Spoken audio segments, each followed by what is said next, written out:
నా చిట్టి కథలను ప్రోత్సహిస్తున్న వాళ్ళందరికీ నా ధన్యవాదాలు. మనం ఏదైనా సాధించటానికి పట్టుదల ఒకటే ఉంటే సరిపోతుందా? పట్టుదలతో పాటు ప్రయత్నం కూడా చేయాలి. కానీ అదేంటో కొన్నిసార్లు ఎంత ప్రయత్నించినా మన గమ్యాన్ని చేరుకోలేమేమో అని నిరుత్సాహపడిపోతాము. మరి నా కథలో ఆకాష్ కూడా అలాగే తన ప్రయత్నం విఫలమైనప్పుడు ఎంత నిరుత్సాహపడ్డాడో, తన తల్లి ఇచ్చిన ప్రోత్సాహనకు తన గమ్యాన్ని ఎలా చేరుకున్నాడో చూద్దాం. మరి కథలోకి వెళ్ళిపోదామా? అనగనగా రామాపురం అనే గ్రామంలో ఆకాష్ అనే తెలివైన అబ్బాయి ఉండేవాడు.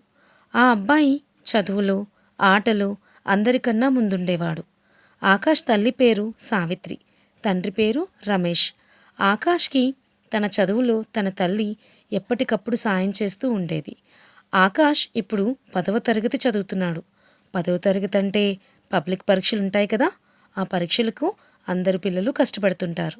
అలాగే మన ఆకాష్ కూడా మంచి ర్యాంక్ సాధించాలని పట్టుదలతో కష్టపడుతున్నాడు. జరిగిన మొదటి యూనిట్ పరీక్షల్లో అన్ని సబ్జెక్టులకు మార్కులు బాగానే వస్తాయి, ఒక్క సైన్స్ సబ్జెక్టు తప్ప. ఆకాష్ ఇలా అనుకునేవాడు, అబ్బా, ఎంత చదివినా ఈ సైన్స్ సబ్జెక్టులో మాత్రం మార్కులు సాధించలేకపోతున్నాను. తన తల్లితో ఇలా అంటాడు, అమ్మా, అన్ని సబ్జెక్టుల్లో బాగానే మార్కులు వచ్చాయి, ఒక్క సైన్స్ సబ్జెక్టు తప్ప అని దిగాలుగా చెప్తాడు. అప్పుడు ఆకాష్ తల్లి, దిగులు చెందకు నాన్నా, వచ్చే పరీక్షల్లో ఎక్కువ మార్కులు తెచ్చుకుందుగానిలే అని అంటుంది. ఆ మాటలకు ఆకాష్, అలాగేనమ్మా, వచ్చే పరీక్షలకి ఇంకా బాగా చదివి ఎక్కువ మార్కులు తెచ్చుకుంటాను అని అంటాడు. ఈసారి 2వ యూనిట్ టెస్ట్ పరీక్షలు జరుగుతాయి. ఇందులో కూడా సైన్స్ సబ్జెక్ట్లో మార్కులు తక్కువే వస్తాయి. అప్పుడు ఆకాష్ ఇలా అనుకుంటాడు, ఏముందిలే, మళ్ళీ ప్రయత్నిస్తాను అనుకుని త్రైమాక్షిక పరీక్షల కోసం గట్టిగా కష్టపడతాడు. ఈ పరీక్షల్లో ముందు పరీక్షల్లో వచ్చిన మార్కుల కన్నా 2 మార్కులే పెరుగుతాయి. ఆకాష్ బాగా నిరాశ చెందుతాడు. ఒక ఆదివారం నాడు తన తల్లి వంట చేస్తుండగా దిగాలుగా పక్కన కూర్చుంటాడు. ఆకాష్ తల్లి అది గమనించి, ఏమైంది నాన్నా, ఎందుకలా ఉన్నావు అని అడుగుతుంది. ఆ మాటలకు ఆకాష్, అమ్మా, ఎంత ప్రయత్నించినా సైన్స్ సబ్జెక్ట్లో ఎక్కువ మార్కులు సాధించలేకపోతున్నానమ్మా. నాకు ఇంకా ఆ సబ్జెక్ట్ చదవాలని అనిపించటం లేదు. దాన్ని చూస్తేనే చిరాకు వస్తుందమ్మా అని అంటాడు. అప్పుడు తల్లి, బాధపడుకు నాన్నా, అవే వస్తాయిలే, పద బజారుకు వెళ్దాం అంటూ కొడుకుని బయటకు తీసుకువెళ్తుంది. తిరిగి వచ్చే దారిలో ఒక పార్కులో కాసేపు కూర్చుంటారు ఇద్దరు. వాళ్ళకి కొంచెం దూరంలో ఒక చిన్న బాబు నడవడానికి ప్రయత్నిస్తున్నాడు. ఆ బాబు నడుస్తున్న ప్రయత్నంలో చాలాసార్లు పడిపోతున్నాడు. పడిపోయిన సమయంలో చిన్నగా ఏడ్చి మళ్ళీ నడవడానికి ప్రయత్నిస్తున్నాడు. ఆకాష్, తన తల్లి ఆ బాబు వైపే చూస్తున్నారు. అప్పుడు ఆకాష్ తల్లి ఆకాష్తో ఇలా అంటుంది, చూసావా నాన్న, ఆ బాబు నడిచే ప్రయత్నంలో చాలాసార్లు పడిపోతున్నాడు. పడిపోయినప్పుడు బాధ అనిపించినా తిరిగి మళ్ళీ నడవడానికి ప్రయత్నిస్తున్నాడు. అంతేకాని తన ప్రయత్నాన్ని ఆపడం లేదు. మనం కూడా ప్రతి తప్పుని ఒక పాఠంలాగా మార్చుకొని తిరిగి ప్రయత్నం చేయాలి. పరీక్షల్లో తక్కువ మార్కులు వచ్చాయని ఆ సబ్జెక్టే చదవను అనుకోవడం నీ అవివేకం. ఆ సబ్జెక్టులో ఎక్కువ మార్కులు ఎలా సాధించాలి, ఏ విధంగా చదువుకోవాలి అనే నీ ప్రయత్నం ఎక్కువ అవ్వాలి. కానీ అసలు సాధించలేనేమో అని నిరుత్సాహపడకూడదు అని చెప్తుంది. తన తల్లి చెప్పిన మాటలు అర్థం చేసుకొని ఆకాష్ ఇలా అంటాడు, అవునమ్మా, నువ్వు చెప్పింది నిజం. ఈసారి వచ్చే పరీక్షల్లో మరింత సాధన చేస్తాను, మంచి మార్కులు తెచ్చుకుంటానమ్మా అని చెప్తాడు. ఆ మాటలకు ఆకాష్ తల్లి సంతోషిస్తుంది. ఇద్దరూ అక్కడి నుంచి ఇంటికి బయలుదేరుతారు. ఈసారి రాసిన పరీక్షల్లో ఆకాష్కి సైన్స్ సబ్జెక్ట్లో అంతకుముందు వచ్చిన మార్కుల కన్నా 10 మార్కులు ఎక్కువ వస్తాయి. అప్పుడు ఆకాష్ ఇలా అనుకుంటాడు, ఇంకొంచెం ప్రయత్నిస్తే ఇంకా ఎక్కువ మార్కులే వస్తాయి అని. ఆఖరిగా జరిగిన వార్షిక పరీక్షల్లో ఆకాష్కి అనుకోలేనంతగా 100కి 95 మార్కులు వస్తాయి. స్కూల్ అంతటికీ 3వ స్థానంలో ఉంటాడు. అలాగే ఆకాష్ తను అనుకున్నట్టుగా బాగా కష్టపడి చదివి తన విద్యనంతా పూర్తి చేస్తాడు. ఇంకా ఉద్యోగాల కోసం ప్రయత్నిస్తాడు. ఎన్నిసార్లు ప్రయత్నించినా తను అనుకున్న ఉద్యోగం రాదు. పోనీలే అనుకుని వచ్చిన ఉద్యోగాన్నే చేసుకుంటాడు. అయినా ఆకాష్కి అసంతృప్తిగానే ఉంటుంది.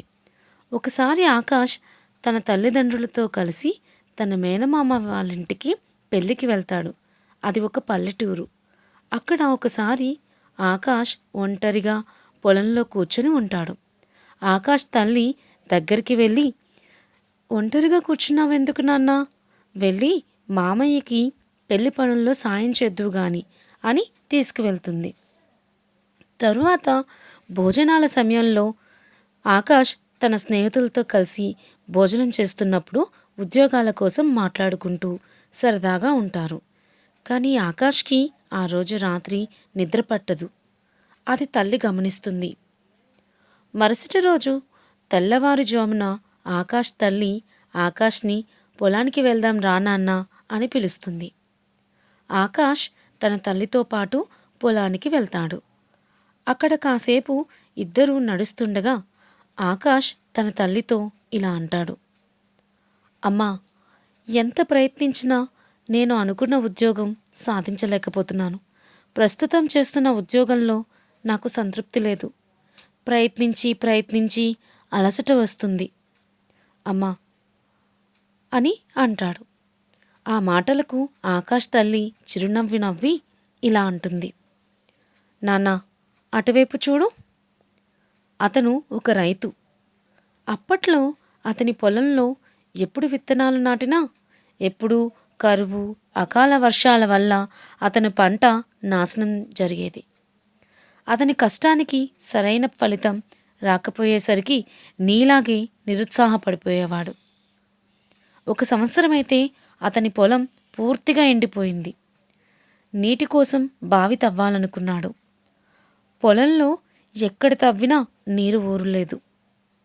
చుట్టుపక్కల వాళ్ళు అనుకునేవారిలా, ఈ పొలంలో ఎంత తవ్వినా నీరు ఊరటం లేదు. ఇదంతా వృధా ప్రయత్నం. ఇక్కడ నీరు రావటం అసాధ్యం అని. అయినా ఆ రైతు తన ప్రయత్నాన్ని ఆపలేదు. అక్కడ నుంచి వేరే స్థానంలో తవ్వడం ప్రారంభించాడు. 10 అడుగులు తవ్వాడు, నీరు రాలేదు. 20 అడుగులు తవ్వాడు, అయినా నీరు కనిపించలేదు. 30 అడుగులు తవ్వేసరికి మట్టి కొంచెం తడిసింది. ఇంకొంచెం తవ్వగానే చల్లని నీరు బయటకు వచ్చింది. ఆ రోజు నుంచి ఆ రైతు పొలానికి నీరు అందింది. రైతు ఆ పొలంలో మంచి పంటలు పండించి గ్రామంలో అందరి దగ్గర శభాష్ అనిపించుకున్నాడు. అలాగే ప్రముఖమైన రైతుగా మారాడు. ఇదంతా అతను ఆగకుండా ప్రయత్నించడం వల్లనే జరిగింది కదా. నాన్న, నువ్వు కూడా నీ ప్రయత్నాన్ని ఆపకూడదు. అవకాశాలు కొంతమందికి తొందరగా వస్తాయి, కొంతమందికి ఆలస్యంగా వస్తాయి. అవకాశం త్వరగా రాలేదు అని నిరుత్సాహపడకుండా ముందుకు సాగాలి. నీ ప్రయత్నానికి తప్పకుండా ఫలితం వస్తుంది అని అంటుంది. ఆ మాటలకు ఆకాష్, అలాగేనమ్మా, నేను అనుకున్న ఉద్యోగం సాధించే వరకు నా ప్రయత్నం అనేది ఆపను, ముందుకు సాగిస్తాను అని తల్లితో చెబుతాడు. 2 సంవత్సరాల తరువాత తన పట్టుదల, కృషి వలన తన అనుకున్న ఉద్యోగం వస్తుంది. ఉద్యోగంలో జాయిన్ అవ్వమని లెటర్ వస్తుంది. ఆ లెటర్ని ఎంతో సంతోషంతో తల్లికి చూపిస్తాడు ఆకాష్. ఆ తల్లి ఎంతో సంతోషిస్తుంది. ఉద్యోగానికి వెళ్లే ముందు తన తల్లి కాళ్లకు నమస్కారం చేస్తూ ఇలా అంటాడు. అమ్మా, నువ్వు ఇచ్చిన ప్రోత్సాహం వల్లనే నాకు ఈ ఉద్యోగం వచ్చిందమ్మా అని. అప్పుడు ఆకాష్ తల్లి, లేదు నాన్న, నేను నిన్ను ప్రోత్సహించినా నీకు ఎన్ని అడ్డంకులు వచ్చినా నీ ప్రయత్నాన్ని ఆపలేదు. అందుకే నీకు ఈ ప్రతిఫలం దక్కింది అని అంటుంది. ఈ కథతో నేను చెబుతున్నది ఏంటంటే, మీ ప్రయత్నాలను ఎప్పుడూ ఆపకండి మీ విజయాన్ని సాధించే వరకు. మీకు ఈ కథ నచ్చితే లైక్, షేర్ అండ్ సబ్స్క్రైబ్ చేయండి.